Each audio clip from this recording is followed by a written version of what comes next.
सबसे पहले तो हम वजूहात डिस्कस कर लेते हैं। और जिस तरह से मैंने अपने इब्तदाइये में भी कहा, ख़वातीन किचन में आग के आगे काम कर रही हैं, फिर पानी का भी इस्तेमाल है, तो किचन से ही आपने चीज़ें तो बतानी है, लेकिन पहले वजूहात बताएं कि होता क्यों है ऐसा बरसात। जी, बरसात के अंदर नमी जो है वो बढ़ जाती है बहुत ज़्यादा। नमी बढ़ने की वजह से हर चीज़ आप देखें कि फंगस लगना और इस तरह के इश्यूज जो है वो स्किन पे रैशेस, एक्नी, एलर्जी, तो ये चीज़ें बढ़ जाती हैं क्योंकि हवा में नमी का तनासुब बढ़ जाता है। उसके लिए जो है वो मेन चीज़ कि आपने चाहे आपके किचन के कैबिनेट्स हैं, आपके चाहे किचन के काउंटर हैं, आपका अपना हाइजीन का आपके कपड़े हैं, उनमें नमी आ जाती है।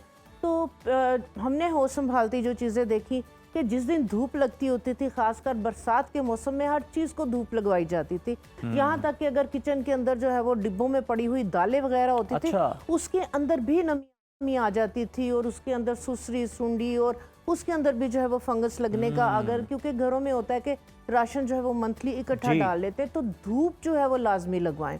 ठीक है। उसके बाद ये है कि इस तरीके से आप थोड़ा सा, जैसे बेशक एसी लगा हुआ है, सारी रात जो है वो कमरे घर बंद है, तो सुबह के टाइम आप खिड़कियों को खोल दें, वेंटिलेशन हो, हवा का गुजर हो वहाँ पे, और कोशिश करें कि खुश्क रखें हर चीज़ को।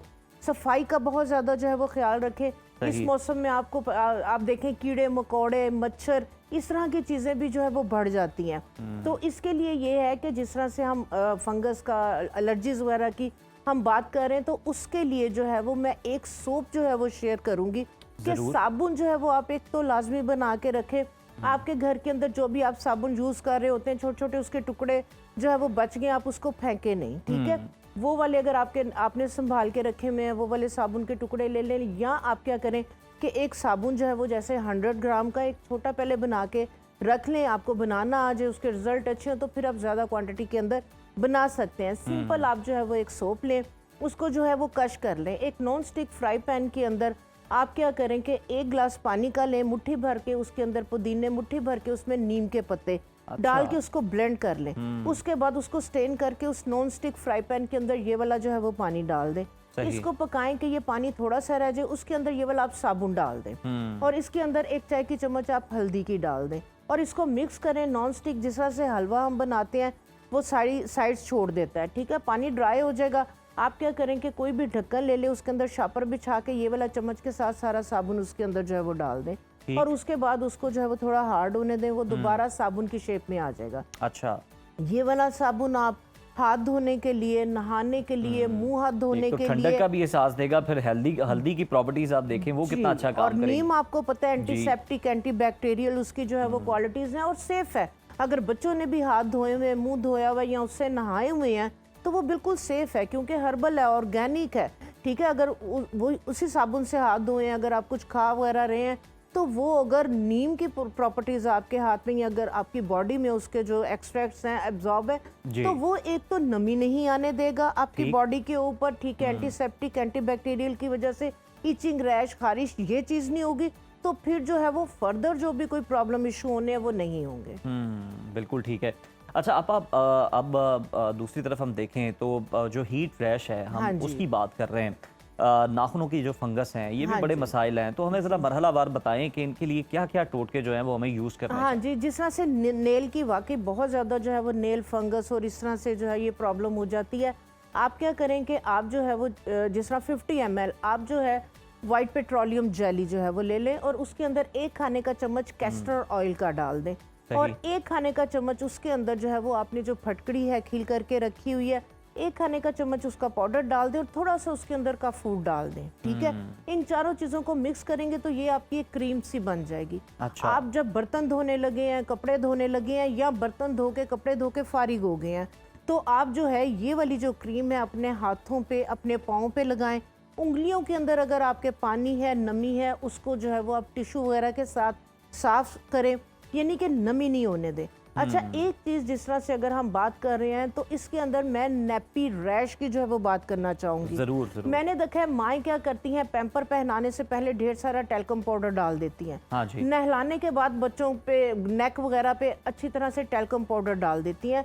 ये इंतहाई जो है वो गलत तरीका कार है क्योंकि जो टैल्कम पाउडर है आपको पता है फिर पसीना आएगा वो गीला रहेगा। नेपी रैश के अंदर भी अगर आपने पहले टैल्कम पाउडर जो है वो डाल दिया है बच्चे ने यूरिन वगैरह पास किया तो वो गीला हो जाएगा, तो वो वहां पे लगा रहेगा, उसकी वजह से भी जो है वो नेपी रैश वगैरह का प्रॉब्लम होता है। सही। यही वाली जो क्रीम हमने काफूर और फटकड़ी और वाइट पेट्रोलियम जेली और कैस्टर ऑयल डाल के बनाई है, नेपी रैश के लिए ये बेहतरीन है।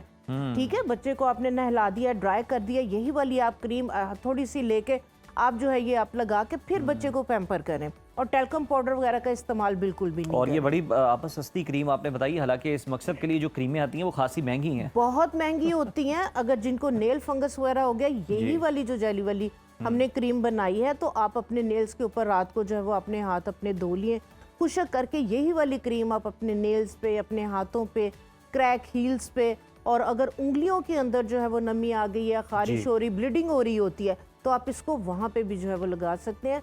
कमाल की जो है ये आपकी होममेड और सस्ती तरीन जो है ये क्रीम बनेगी। अच्छा आप नमी की वजह से और भी बड़े मसाइल होते हैं बरसात में, और कौन कौन से मसाइल हैं जो बहुत कॉमन हैं, जो आप देखती हैं लोग आपके पास मसला लेकर भी आते हैं, और फिर क्या हल आप तजवीज़ करती हैं उसका? देखिए, एक तो डिहाइड्रेशन, ठीक है, एक पानी का प्रॉपर इंटेक ना करना, खाने पीने में एहतियाती तदाबीर ना करना, जी। बहुत ज़्यादा मुरगन स्पाइसेस, इस तरह की चीज़ें, पेट में दर्द, मरोड़, ठीक है, इस तरह की प्रॉब्लम्स। और जो बुजुर्ग हजरात होते हैं या जिनको हार्ट की प्रॉब्लम होती है, आप देखें कि उनके लिए बहुत एहतियात करनी पड़ती है कि उनको थोड़ी सी भी जो है वो इस तरह से नमी बरसात में इस तरह से थोड़ी सी ह्यूमिडिटी हो जाती है तो वो दिल घबराने लगता है। बिल्कुल। ठीक है, तो उसके लिए जो है सबसे बेहतरीन जो है वो मैं बरसात के मौसम में आगे पीछे भी उसको यूज़ करें, खासकर जिनका दिल कमज़ोर है, दिल के पट्टे कमज़ोर हैं, या दिल की कोई भी प्रॉब्लम, इशू, मसले मसाइल है, उसके लिए सफरे जल, सफरे जल, ठीक है, ये आपका जो है ये बही फल, ठीक है, इसका जो है वो जिक्र अहादीस मुबारका में भी है।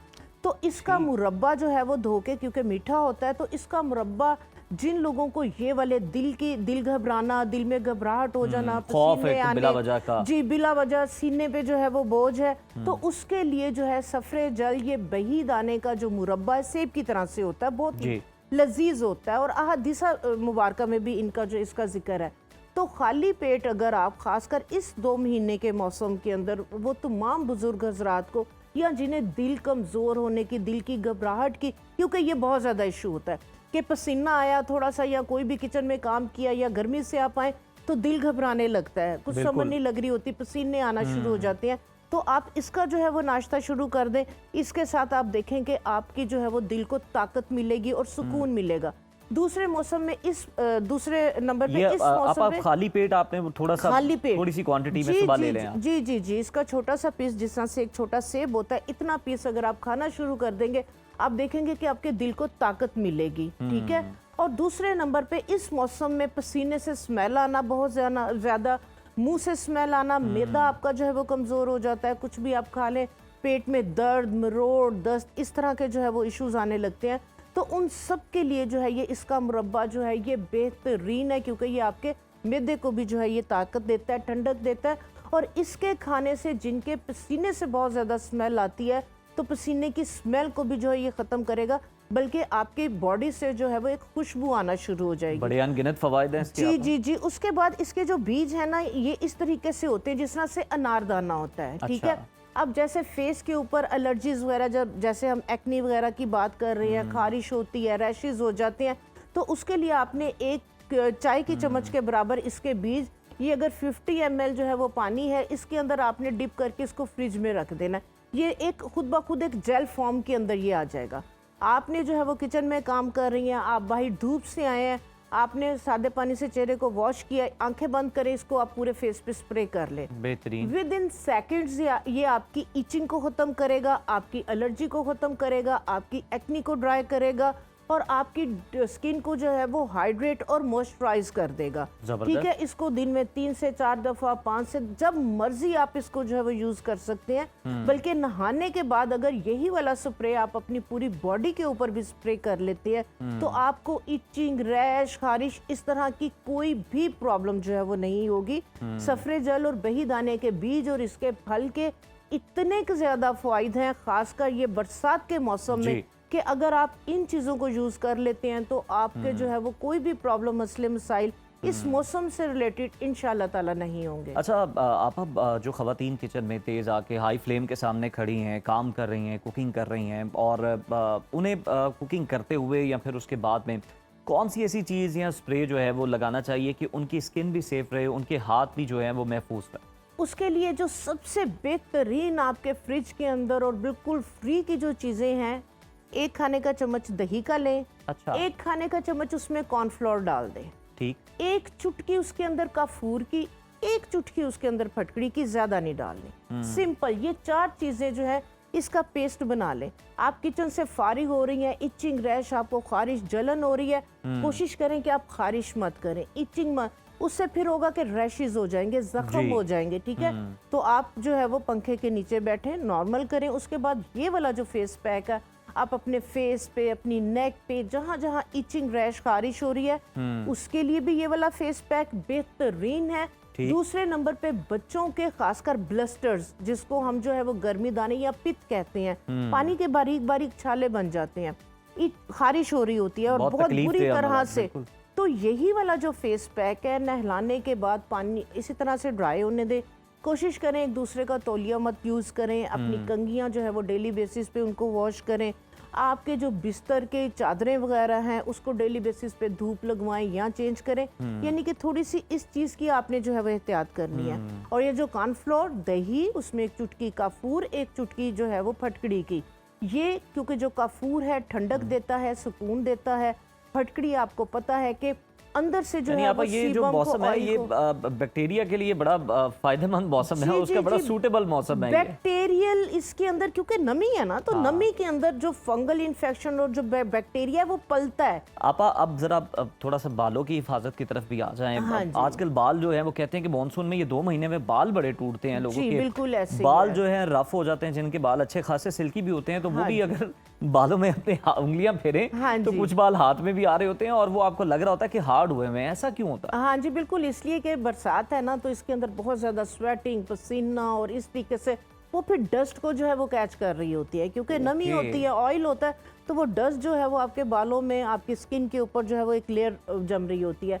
उसमें मैंने देखा है कि जाहिर सी बात है बरसात है, सुबह में भी नहा रहे हैं, शाम में भी, दिन में 3-3 दफा भी नहा रहे हैं, 3-3 दफा जो है वो आप बालों में अगर शैम्पू कर रहे हैं तो वो इंतहाई खतरनाक है। नहाएं, बिल्कुल नहाएं, ठीक है। सिंपल हल्के से कंडीशनर के साथ हफ्ते में 2 दफा शैम्पू करें, हल्के से कंडीशनर के साथ बालों को वॉश कर लें, बार बार शैम्पू यूज करने की जरूरत नहीं है। या आपके फ्रिज के अंदर अगर दही पड़ा हुआ है तो दही से अच्छा आपका जो है वो हेयर कंडीशनर, हेयर क्लिंजर कोई भी नहीं है। अगर खासकर खट्टा दही है तो सिंपल आप थोड़ा सा दही लें अपने बालों में, जो अंडा वंडा भी मिलाना उसमें? नो, कोई अंडा नहीं, कोई अंडा नहीं, सिंपल दही। आप देखें कि हमारी नानियां दादियां जो छाछ बचती थी मक्खन निकालने के बाद, उस लस्सी के साथ जो है वो बालों को धोते होते थे। वो इतना अच्छा आपका जो है वो डीप मॉइस्चराइजर भी है, आपका डीप क्लिंजर भी है, आपके स्कैल्प को जो है वो अंदर से जाके जो है वो क्लींस करता है और डैंड्रफ नहीं होने देता। तो अगर आपके पास दही है, आपने सुबह में शैम्पू कर लिया तो 2 दफा आप नहा रहे हैं, पसीना, किचन में काम किया या बाहर से आए हैं कपड़े चेंज करने, तो आप थोड़ा सा दही फ्रिज से लें, अपने बालों में मसाज करें और बालों को वॉश कर दें। आपकी सारी इम्प्योरिटीज, आपका ऑयल, आपकी डस्ट वगैरह उसको जो है ये रिमूव कर देगा। या थोड़े से कंडीशनर के साथ जो है वो, क्योंकि उसके अंदर भी सोप एजेंट होते हैं, क्लिनजिंग प्रॉपर्टीज होती हैं, तो उसके साथ बार बार आप जो है वो शैम्पू का इस्तेमाल मत करें। उसके बाद मैं एक टोनर आपके साथ शेयर करती हूँ। कुछ लोगों को आदत होती है कि ना बाद में ऑयल जरूर लगाते हैं, ऑलरेडी आपके स्कैल्प पे ऑयल आ रहा है, हवा में जो है वो नमी है, तो उसके लिए आप ग्रीन टी तो आप पीते हैं बहुत ज्यादा, जो है वो उसका कहवा बना के पीते हैं। ग्रीन टी आप यकीन करें इतना जबरदस्त आपका जो है वो इस मौसम के अंदर आपका हेयर टोनर है कि जो आपकी इचिंग, रैश, खारिश को भी रिमूव करेगा। जो बात आपने की कि बहुत ज्यादा बाल ऐसे ड्राई हो जाते हैं और खुरदरे से हो जाते हैं, वो स्मूथनेस नहीं बालों के अंदर फील होती, तो आपने क्या करना है, जैसे आधा ग्लास पानी है, 1 खाने का चम्मच उसमें ग्रीन टी, 2 कप जो है वो लौंग डाल दें, दम के अंदर आप इसका जो है वो कहवा बना के इसको स्टेन कर लें। अगर आपके डैंड्रफ है, इचिंग, रैश, खारिश हो रही है, बच्चियां हैं, स्कार्फ, हिजाब सारा दिन करना है, इसी के अंदर थोड़े से नीम के पत्ते और पुदीने के पत्ते डाल दें।